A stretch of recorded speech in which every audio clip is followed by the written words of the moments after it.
Alright, so today we are working on this PlayStation 3 that I picked up at DI for $12. It didn't work when I plugged it in initially, but I picked it up because it's the backwards compatible version.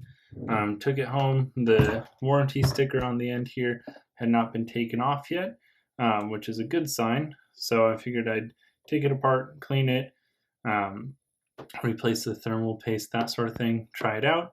And if it worked, great. If not, we'd move on to more extreme measures. Sadly, I took it apart, cleaned the dust, replaced the thermal paste, and it did not work. So we are moving on to more extreme measures today. Did some research online, of course, before buying anything. And most of the time, you can replace the NEC token capacitors with some tantalum capacitors, and that seems to fix it 9 times out of 10 from what I can see online. There's a lot of unknowns with this PS3 though. We don't know what kind of shape it was in or what was happening with it before it fell apart and stopped working and got the yellow light of death. So we're just hoping for the best. It was like $10 for the capacitor, so I figured it was worth a shot. So we are going to take it apart. I'm going to sort of speed through the process of taking it apart. There's dozens and dozens and dozens of videos of taking these things apart online, so I don't necessarily need to bore you with that, but we'll get cracked into it and go from there.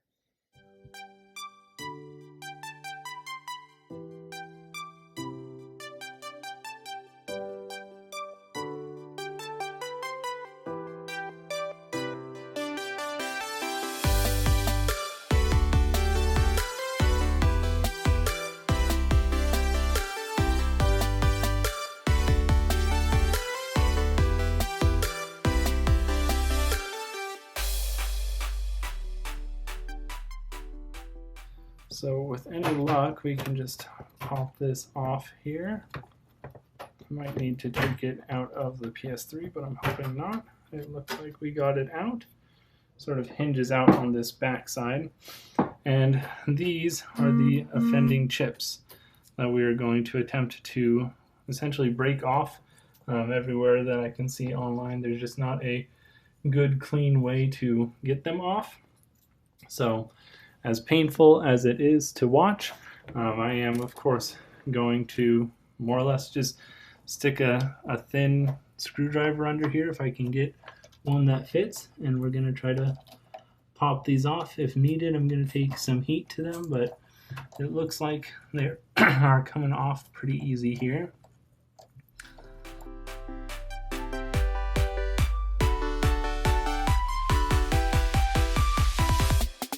Yeah.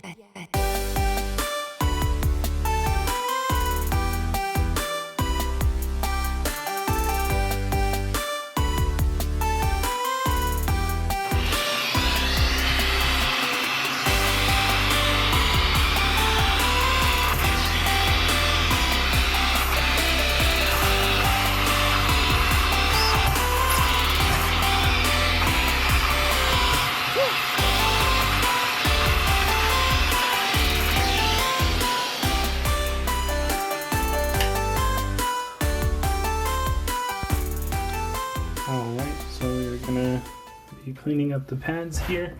I've got my soldering iron heated up to about 280 degrees Celsius.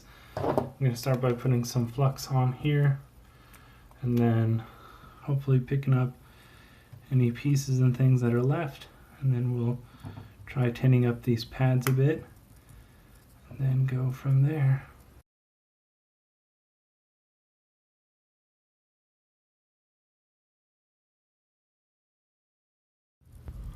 Alright, so confirming it online, I don't know if it'll show up with the glare, but the positive needs to be on the outer edge here and the negative on the inner plane here.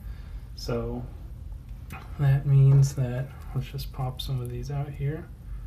We will need 4 per capacitor.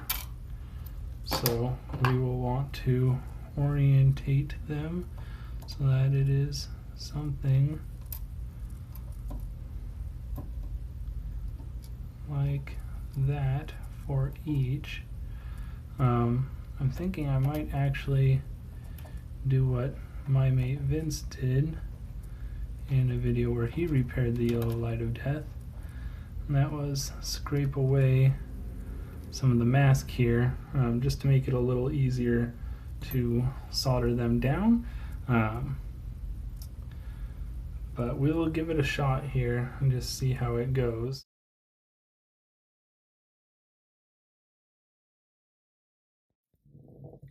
Alright, well, that didn't work. So we're gonna try giving everything a proper cleaning.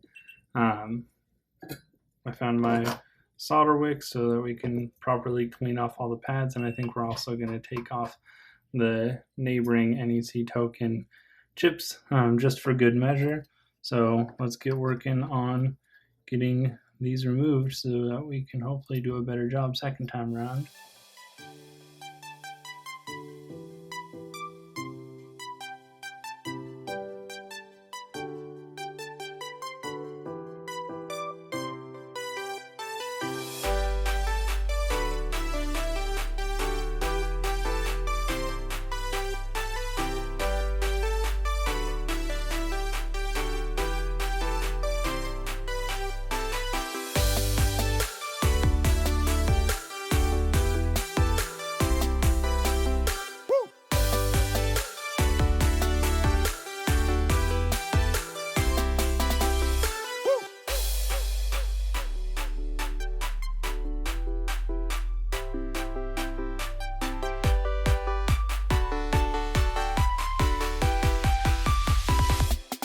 Yes.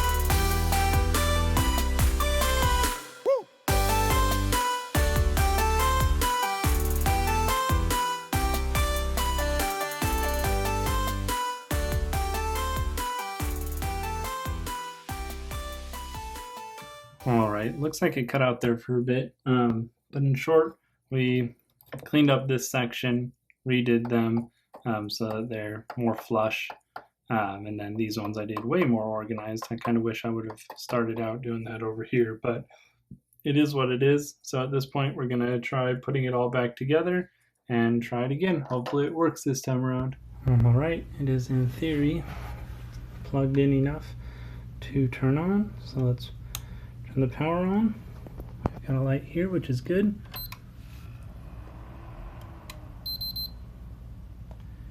Right back to the beginning.